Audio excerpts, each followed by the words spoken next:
कहानी दीपा की है। वो ससुराल में अपनी सास के साथ शांति से रह रही होती है जब तक उसकी चाची सास घर पे नहीं आती। बहू, अब सब खुद ही ले लेंगे। आ, तू भी बैठ के खाना खा ले। सारा दिन लगी रहती है। नहीं नहीं माँ जी, आप गरम ले लीजिए, फिर मैं बैठ जाती हूँ। बहू, कल घर में तेरी चाची सास आ रही है। वो तेरी शादी में नहीं आ पाई तो कल आ रही है और कुछ दिन यहीं रहेंगी, तो उनका अच्छी तरह से ख्याल रखना। अरे वाह, ये तो बहुत अच्छी बात है माँ जी। आप फिक्र मत कीजिए, मैं उनका अच्छी तरह ख्याल रखूंगी। उनको यहाँ किसी चीज की कमी नहीं होगी। वैसे भी माँ, आपने बोल दिया तो पत्थर की लकीर हो गई। ठीक है, चल अब खाना खा ले, नहीं तो ठंडा हो जाएगा। और कल से ध्यान रखना।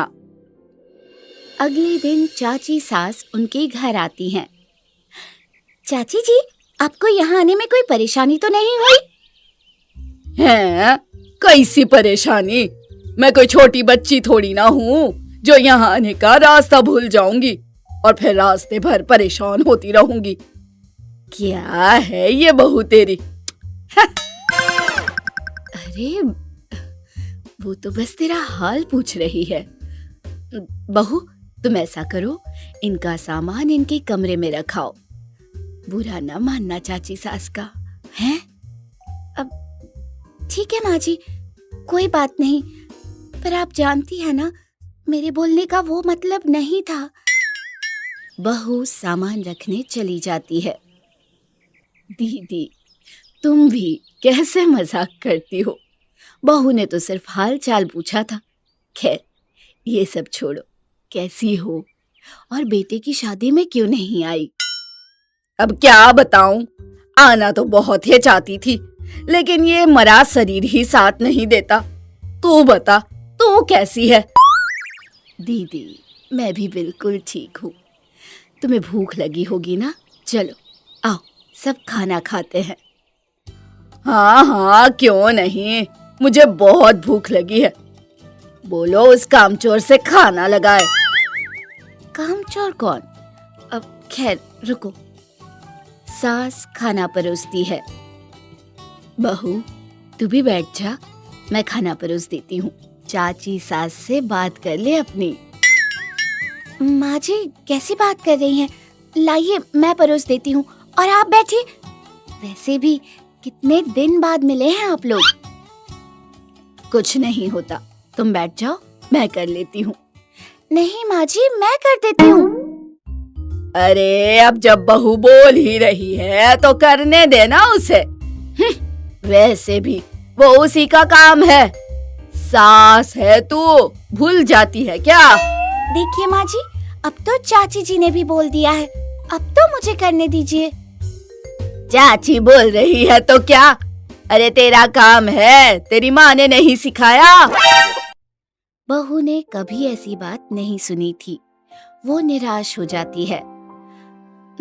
ले ठीक है, तू ही कर ले। अच्छा बहू सुन, वो सोने का हार है ना मेरा, वो कल ले जाकर अपने लिए नए डिजाइन का बना लेना। हैं? मेरी प्यारी बेटी है ना तू। सास समझ चुकी होती है कि बहू किस बात से नाराज हो सकती है। वो उसे मनाने की कोशिश करती है। अगले दिन। चाय तू क्यों बना रही है? बहू कहाँ है? सो रही है क्या इतनी देर तक? हाँ, वो शायद रात को देर से सोई थी, इसलिए अभी तक सो रही है। वैसे हमारे यहाँ चलता है ये सब। मुझे तो समझ ही नहीं आ रहा, तूने अपनी बहू को इतनी छूट क्यों दे रखी है? अगर ज्यादा छूट देगी तो तेरे सर पे चढ़कर नाचने लगेगी, तब ना कहना। ये कैसी बात कर रही हो दीदी? बहू ऐसी नहीं है, वो सभी काम बखूबी से करती है। मेरा ख्याल रखना, प्यार से रहना, घर पर क्लेश नहीं है, और क्या ही चाहिए। फिर मेरे भी तो हाथ पैर चलते हैं। अरे तुम नहीं जानती, बहू पहले ऐसे ही होती है, मुंह पर कुछ और पीठ पीछे कुछ और। तुम्हारी बहू ऐसी होगी, मेरी बहू तो बहुत अच्छी है, सभी काम मुझसे पूछ कर करती है। अच्छा जी, सारे काम? जरूरी नहीं है, आज तुम उसे मजबूर कर रही हो, कल तो वो खुद ही महारानी बन जाएगी, देख लेना।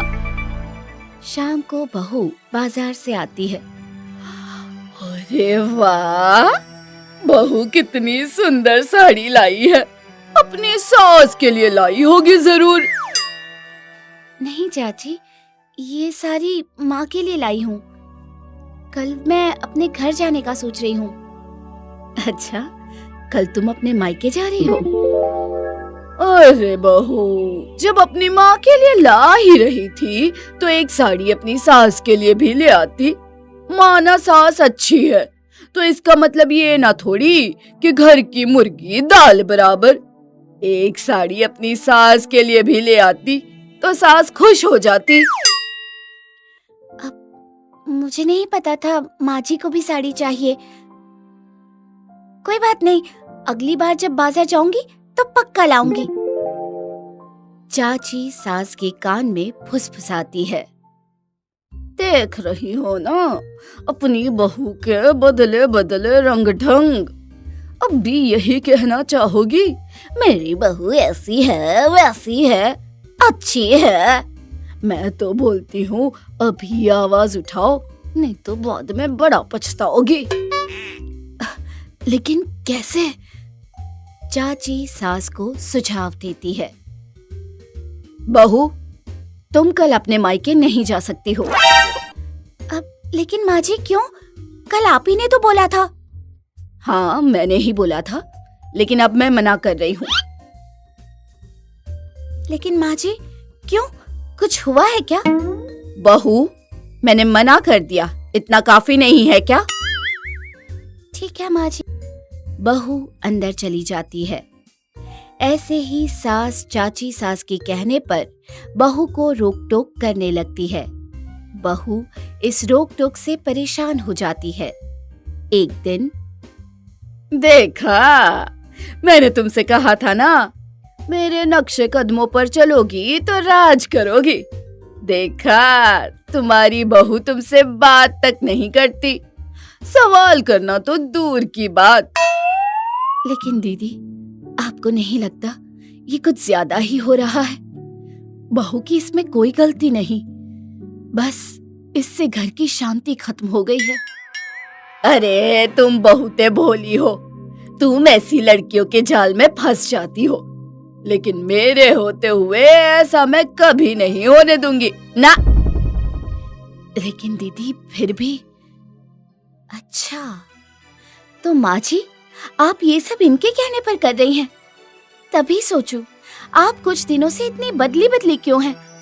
क्योंकि आप पहले तो ऐसी नहीं थी।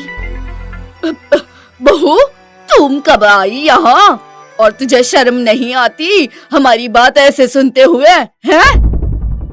चाची, शर्म मुझे नहीं आपको आनी चाहिए, दूसरों के घर पर आग लगाते हुए।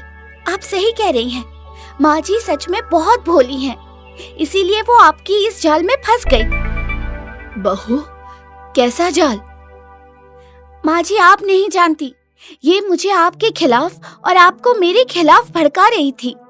मुझ पे उसका कोई असर नहीं हुआ तो इन्होंने आपको अलग अलग तरह से भड़काना शुरू कर दिया और आप इनके जाल में फंस गई। क्या दीदी, ये सच है कि आप केवल अपने मनोरंजन के लिए हम सास बहू के बीच आग लगा रही थी? नहीं, तुम गलत समझ रही हो। तुम तो जानती हो, आज तक दुनिया में कोई सास बहू शांति से रही है भला? आप जैसे खोखली सोच वाली औरतों की वजह से ही कहा जाता है कि एक औरत ही दूसरी औरत की दुश्मन होती है। दूसरों के घर की शांति आपसे बर्दाश्त नहीं हुई ना, कि आपने हम सास बहू के बीच में फूट डालना शुरू कर दिया। शर्म आती है मुझे आपको दीदी कहते हुए। आपके कहने पर मैंने अपनी बहू के साथ कितना गलत किया और उसने मुझे एक शब्द तक नहीं बोला। मैं आपको अपना मानती थी, लेकिन अब तो आस्तीन का सांप निकली। मेरे ही घर में आकर घर तोड़ने की कोशिश कर रही थी। इससे पहले कि मैं आपकी और बेइज्जती करूं, आप यहाँ से चली जाइए। चाची सास घर से चली जाती है और सास और बहू फिर से मिलजुल कर रहने लगती। ये कहानी शुरू होती है रीटा रस्तोगी के घर से। रीटा एक बहुत ही होनहार लड़की थी जिसे लाइफ में कुछ बनना था, कुछ बहुत बड़ा करना था। पर लड़की के जीवन में शादी और करियर के बीच एक रास्ता चुनने का दौर कभी ना कभी तो आ ही जाता है। ऐसा ही दौर आज रीटा के जीवन में भी आ गया था। रीटा का सीनियर विक्रम उसके घर रिश्ता लेकर आया था। रसोई में छिपकर बाहर होती बातों को सुनने की रिया कोशिश कर ही रही थी कि तभी उसके पीछे विक्रम आकर खड़ा हो जाता है। क्यों फिक्र कर रही हो रीटा? तुम्हें क्या लगता है शादी के बाद तुम्हें घर पर बिठा दिया जाएगा? बिल्कुल भी नहीं। क्या और लड़कियां नहीं थी मेरे बैच की जो मैंने तुम्हारे घर रिश्ता भेजने की सोची? सोचो जरा। वही मैं सोच रही हूँ विक्रम, हम तो एक दो बार ही मिले हैं, फिर भी तुम मेरे घर रिश्ता लेकर आ गए, वो भी इतनी अच्छी प्रोफाइल के साथ जिसे देखकर किसी के घर की लड़की वाले मना ही नहीं कर सकते। नहीं नहीं, ऐसी बात नहीं है। तुम चाहो तो मना कर सकती हो, पर जैसे ही मुझे पता चला कि तुम्हारे घर वाले तुम्हारे लिए लड़का देख रहे हैं तो मुझे तुम्हारी करियर की फिक्र होने लगी। पता नहीं शादी के बाद वो लोग तुम्हें आगे करियर परस्यू करने देंगे या नहीं, इसलिए मैं तुम्हारे घर रिश्ता लेकर आ गया। मैं चाहता हूँ शादी के बाद तुम बिल्कुल इसी तरह दिखो, एंथुसियास्टिक। शादी के बाद भी एक ऐसी लड़की जो पढ़ाई पर ध्यान दे, अपने करियर के बारे में सोचे। मैं तुम्हें कुछ बनता हुआ दिखना चाहता हूँ रीटा, खुद से भी आगे बढ़ता हुआ। चलो हॉल में चले। रीटा और विक्रम सभी के साथ बैठने के लिए हॉल में जाते हैं, जहाँ विक्रम की माँ रीटा को देखते ही कहती है, कितनी प्यारी है रीटा। मुझे विश्वास था विक्रम तेरी पसंद पर। चेहरा तो देख किस तरह चमक रहा है बच्ची का। और बताओ बेटा, कितना पढ़ी हो तुम और आगे क्या करना चाहती हो? वैसे तो मुझे विक्रम ने बता दिया है सब कुछ, फिर भी मैं तुमसे सुनना चाहती हूँ। आंटी जी मैं MBA कर रही हूँ, फर्स्ट ईयर है मेरा, सेकेंड ईयर होते ही मेरी प्लेसमेंट हो जाएगी। मैं एक MNC में काम करना चाहती हूँ, यही मेरा ड्रीम है आंटी। मानना पड़ेगा सुशील जी, बहुत ही अच्छी परवरिश दी है आपने अपनी बेटी को। मैं भी ऐसी ही एक बेटी को जन्म देना चाहती थी। अब भाग्य में बेटी ना सही, मेरा विक्रम बेटी जैसी बहू ले आया, ये भी तो बेटी बनकर ही रहेगी। हमें तो ये रिश्ता मंजूर है। तुम भी अपने मन की कहो बेटा। जी मुझे भी मंजूर है। रीटा को जैसा ससुराल चाहिए था उसे मिल चुका था, अब किस बात की देरी। अच्छा मुहूर्त देखकर रीटा और विक्रम की शादी कर दी जाती है। गृह प्रवेश के बाद पहला दिन तो बड़े सुकून से गुजरता है। सुबह में जब सब आराम से अपने कमरे में सो रहे थे, तभी अचानक से विक्रम की आंख खुलती है। इतने सुबह सुबह रीटा कहाँ चली गई? अपनी पत्नी को ढूंढता हुआ विक्रम कमरे से बाहर निकलता है। कहाँ हो तुम रीटा? आँख खुली नहीं इसकी कि रसोई में चली गई। अब तो ही समझा इसे, हाथ की मेहंदी अभी उतरी नहीं और रसोई में बर्तन घिसने लग गई। अरे लोग क्या कहेंगे? ये लड़की बिना घर में कितने सारे नौकर हैं, वो कब काम आएंगे? विक्रम किचन में रीटा के पास जाकर कहता है, ये सब क्या है रीटा? तुम किचन में क्यों आ गई? कल रात को तुम बहुत थक गई थी। चलो कुछ देर आराम कर लो, मैं रामू काका से कहकर तुम्हारे लिए चाय बनवा देता हूँ। रामू काका! रुको रुको रुको, घर में नई बहू के रहते हुए नौकरों से काम करवाना अच्छा लगता है क्या? लोग क्या कहेंगे? ये तुम क्या कह रही हो रीटा? अचानक तुम्हें क्या हो गया? तुम्हें तो इन चीजों से बड़ी प्रॉब्लम थी और आज तुम किसी गृहिणी की तरह बात कर रही हो। अच्छा अब जो भी है, इतने सवाल जवाब मत करो मुझसे, मुझे काम करने दो। तुम जाकर नाश्ते की टेबल पर बैठो, मैं सभी के लिए नाश्ता बनाकर लाती हूँ। किसी संस्कारी बहू की तरह रीटा सभी के लिए नाश्ता बनाकर लाती है और जब सभी नाश्ता कर रहे होते हैं वो वहीं खड़ी होकर सभी के चेहरे निहारती रहती है। अरे बहू तुम भी बैठो। बहू को सभी के साथ खाना खाना शोभा नहीं देता पापा जी, आप सब खा लीजिए, मैं बाद में खा लूंगी। वैसे भी अभी बहुत काम पड़ा है, दोपहर के लिए चावल दाल भी भिगोने हैं, कपड़े भी पड़े हैं। अपनी बहू का ऐसा बदला हुआ अंदाज कई कुछ समझ में नहीं आ रहा था और ना ही विक्रम को। और 2 दिन बाद विक्रम ऑफिस ज्वाइन कर लेता है। Back to work. निकलता हूँ रीटा, तुम भी अब देरी मत करो, कल ही अपना कॉलेज ज्वाइन कर लो। 3rd सेमेस्टर से तो और ज्यादा पढ़ाई पर ध्यान देने की जरूरत पड़ जाती है। अगर अच्छे मार्क्स लाई तुम तो अभी तुम्हारा प्लेसमेंट हो जाएगा। हाँ हाँ ठीक है, अब जाओ ना। शादी के बाद रीटा का ऐसा बदला अंदाज देखकर विक्रम अपने फ्रेंड से इस बारे में बात करता है। होता है यार, लड़कियों के साथ यही होता है। शादी के बाद जैसे ही ससुराल की जिम्मेदारी उन पर आती है ना, सारा एम्बिशन धरा का धरा रह जाता है। पति, सास, ससुर, बच्चा, इसी को अपना जीवन समझ लेती हैं लड़कियां। नहीं नहीं नहीं, मैं ऐसा नहीं होने दूंगा। मैंने इस रीटा से प्यार नहीं किया था। मुझे तो मेरी एंथुजियास्टिक एम्बिशियस रीटा चाहिए। मैं उसे मोटिवेट करूंगा। वहाँ जैसे विक्रम अपने ऑफिस में रीटा के लिए परेशान था, यहाँ घर में कई भी वैसे ही रीटा के लिए परेशान थी। वो अपनी बहू के पास जाकर कहती है, यही सब करना है क्या तुझे? जिंदगी में कुछ बनना नहीं चाहती बेटा?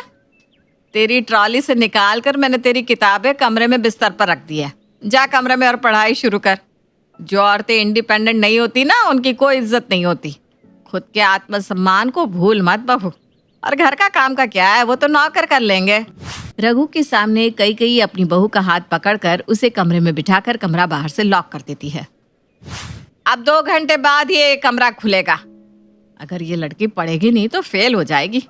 रात को विक्रम जब घर आता है, सभी नौकरों को सामने खड़ा कर रीटा कहती है, ये रहा आपका अब तक का हिसाब। कल से आप लोगों को आने की जरूरत नहीं है। अरे ये क्या कर रही हो तुम रीटा? इन्हें निकाल दोगी तो काम कौन करेगा? इस उम्र में मम्मी से काम नहीं होगा और तुम्हें पढ़ना है।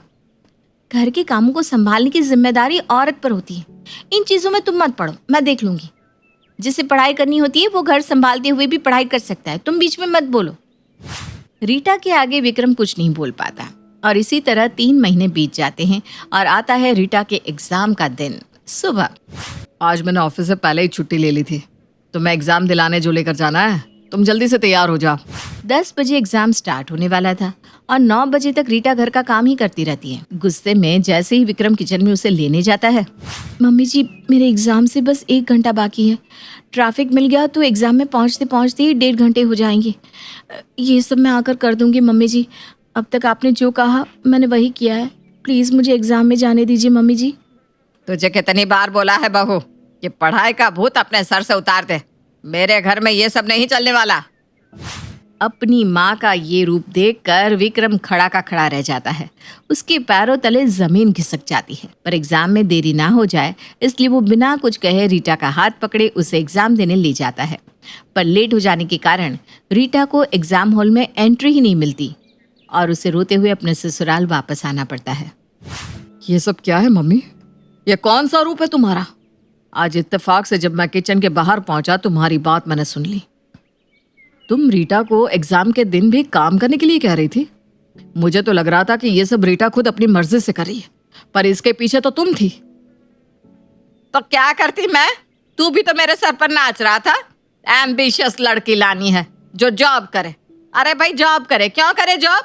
बहू आकर घर के काम नहीं करेगी तो किस बात की बहू हुई वो? देख मैंने घर के 3 नौकरों को छुट्टी भी दिलवा दी। सारा काम रीटा करती है तो तेरे पैसों की बचत ही करवा रही हूँ ना मैं। और तू मुझ पर चढ़ रहा है। अरे क्यों पढ़ना है इसे, क्यों लगाने हैं पैसे? तो इतने दिनों से बस तुम नाटक कर रही थी मम्मी। मैंने सोचा था रीटा कमाएगी तो वो भी हमारे घर में फाइनेंशियली हेल्प कर सकेगी और वो मेरे पैसों से नहीं पड़ती। रीटा को जब मैंने पैसे देने की बात की तो उसने मुझसे अपने MBA की फीस भी नहीं ली। खुद लोन ले लिया और लोन से पढ़ रही वो, जिसे जॉब करके अपने पैसों से वो खुद चुकाएगी। अगर वो वर्किंग रहती तो घर के खर्चे बढ़ते, तब होती मेरी मदद। किसी के घर की बेटी के साथ बहुत गलत किया मम्मी तुमने। मुझे तुमसे ये उम्मीद नहीं थी। ये कहकर विक्रम गुस्से से अपने कमरे में जाकर दरवाजा बंद करके बैठ जाता है। मुझे नहीं पता था कि तुम इतनी ज्यादा होशियारी करोगी। अपने बेटे के घर में आग लगाकर क्या मिला तुझे?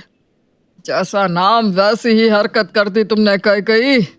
अपनी आंखों के सामने सब कुछ बिखरता देख कई सहम जाती है और रीटा के पास जाकर कहती है, मुझे माफ कर दे बहू। किसी ने सही कहा है, जब एक बहू सास बनती है तो न जाने उसका कौन सा रूप बाहर आ जाता है। जैसे तू नई बहू बनी है, मैं भी तो नई सास बनी हूँ। मुझसे हो गई गलती, अब सब भूल कर नई शुरुआत करे। और उस दिन के बाद कई कभी अपनी बहू के भविष्य के आगे नहीं आती और दोनों सास बहू माँ बेटी की तरह रहने लग जाती हैं।